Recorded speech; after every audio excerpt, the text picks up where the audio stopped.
مينو انت ولي حيواني؟ وليش فايتي هيك كأنك فايتي على اسطبل؟ أنا جوري، محامي عند أبو أرعى. قصدي عند السيد شوكات. وليش هيك صوتك تخين مثل الزلم؟ أنا بأرجل كتير، لهيك صوتي تخين.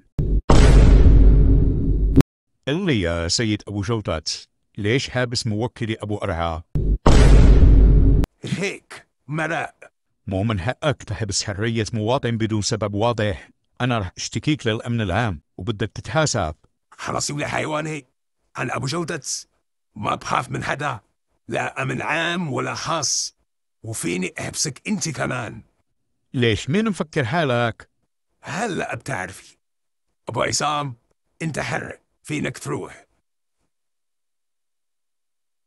وأنت رح تبقي هون. والله لا أرفعك فلقة لعلمك في هالأداب. أول بالك سيدي أبو جودات يمكن عم نمزح. ليش أنت رفقتي لحتى تمزحي معي؟ شو رأيك توكلي محامي سجولي؟ والله لعلمك الأدب والله.